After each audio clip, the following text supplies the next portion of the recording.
नमस्कार, मी मोरेश्वर। आज मी तुम्हाला माझ्याबद्दल सगळी माहिती सांगणार आहे। मी कुठे राहतो, मी काय करतो, पूर्वी कुठे राहत होतो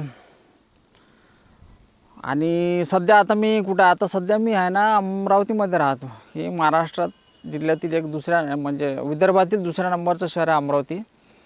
इथे राहतो आणि पूर्वी मी मुंबईला राहत होतो। जेव्हा म्हणजे साधारण मी 10 ते 15 वर्ष मी मुंबईला राहिलो। माझा परिवार, माझं लग्न पण मुंबईलाच झालं। तर त्यावेळेस कसं झालं, ते कोरोना आला तर आम्ही मुंबईला खूप म्हणजे सुखी आणि समाधानी होतो। तिथं माझं एक चांगल्या कंपनीमध्ये माझी नोकरी होती। तर मग कोरोनामध्ये काय झालं, तर मग माझे जे सगळं कामधंदे बंद पडले। मग माझे मिसेसचे जे नातेवाईक राहत होते ते पुण्याला राहत होते भरपूर। तर मग ते बोलले की बाबा चला ना, आता मुंबईला राहून काय करता, चला ना पुण्यालाच या ना। तर माझी तर इच्छाच नव्हती मुंबई सोडायची, पण कसं आहे ते बायकोच्या पुढं आजकाल माणसाचं काही चालत नसते। मग तिच्या शब्दामध्ये येऊन मग चला म्हटलं मी पुण्याला राहायला गेलो। तर पुण्याला काही माझी सेटलमेंट बरोबर झाली नाही, तर मला ते पण आवडलं नाही बरोबर। तर मग मी परत अमरावतीला आलो, आपल्या मूळगावी राहायला। हे माझं तुम्ही बघा, हे अमरावती आहे। अमरावती इथून कम से कम मी आता दुसऱ्या गावात आलेलो आहे मुलगी बघायला माझ्या मेवण्यासाठी। तर आता अमरावतीमधून हे 50 किलोमीटर गाव आहे। ह्या गावाचं नाव आहे बेंबळा। तर तुम्हाला मी एकच सांगू इच्छितो का बाबा, कधी पण आहे ना, ते दुरून डोंगर साजरे अशी मराठीमध्ये म्हण असते ना, नातेवाईकाच्या शेजारी कधीच राहायचं नसते, दुरून डोंगर साजरं असते। आणि कधीही आपण दुसऱ्याच्या खांद्यावर बंदूक ठेवून कधी निशाणा लावू नका। याच्यावरून मी तुम्हाला एक कहाणी मला आठवली आहे, दुसऱ्याच्या खांद्यावर बंदूक ठेवून निशाणा लावू नये। याच्याबद्दल मी तुम्हाला खूप मजेदार कहाणी आहे, ती तुम्ही ऐका। तर काय झालं, एका गावामध्ये खूप मोठा बिझनेसमॅन राहत होता, जमीनदार खूप मोठा राहत होता तो।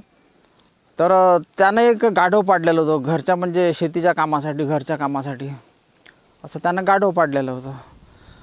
तर त्याला एक मुलगी होती, ती खूप हट्टी म्हणजे खूप, आता एकटी मुलगी म्हटलं म्हणजे कसं लाडात वाढलेली असते, ऐकत नसते ते आईवडिलाचं। तर ती हट्टी मुलगी, मग त्या बाबांचं आणि त्या मुलीचं रोज भांडण व्हायचं, कशाबद्दल तरी भांडण व्हायचं। तर जेव्हा ते भांडण व्हायचं ना, तेव्हा ह्या गाढवाला कुणी चारा पाणी द्यायचं नाही। मग हा गाढव आहे ना उपाशीच राहायचा। तर मग तो गाढवाचा एक मित्र होता, दुसरा गाढव, तो त्याला विचारू लागला, का रे बाबा म्हणे, तू तर आधी खूप मस्त दिसायचा, खायचा प्यायचा, पण आज तुला अचानक काय झालं, तू एकदम पातळ झाला आहे, तुझं खाणंपिणं बंद झालं आहे, तुझं पोट आतमध्ये गेलं आहे, तुझे गाला आतमध्ये गेल्या, तुझे हाडं दिसायला लागले, असं काय झालं तुझ्यासोबत? तो म्हणे, आता काय सांगू म्हणे, माझे लवकर दिवस पालटून राहिले म्हणे, तू काही काय? दुसरा गाढव बोलला, असे कसे पालटून राहिले, म्हणजे तुला काय लॉटरी वगैरे लागली काय झालं सांग तर मला? अरे नाही रे म्हणे, माझे आता हे दिवस आहे ना, हे दिवस पण निघून जातील म्हणे, मी खूप मोठा माणूस होईल आता। आणि माझे तो गाढव बोलला, तुला काही लॉटरी लागली का? कसे दिवस पालटून जाशील मला तरी सांग? तर मग तो बोलला, तो अरे म्हणे, काल काय झालं, माझ्या मालकासोबत त्याच्या पोरीसोबत भांडण झालं म्हणे रात्री, काल खूप कडाक्याचं भांडण झालं। तर तो बोलला म्हणे का, तू जर अशीच मनमानी करत राहिली ना, तर एक दिवस मी तुझं लग्न एखाद्या गाढवासोबत करून देईल, असा बोलला। तर मग मी त्याच दिवसाची वाट बघत आहे म्हणे, का कधीही गाढवासोबत लग्न करून देते आणि तेव्हाच मी श्रीमंत होईल म्हणे। तर आता ह्या कहाणीतून तुम्हाला असा बोध आला असेल का, कधीही आहे ना, स्वतःच्या पायावर उभं राहा तुम्ही।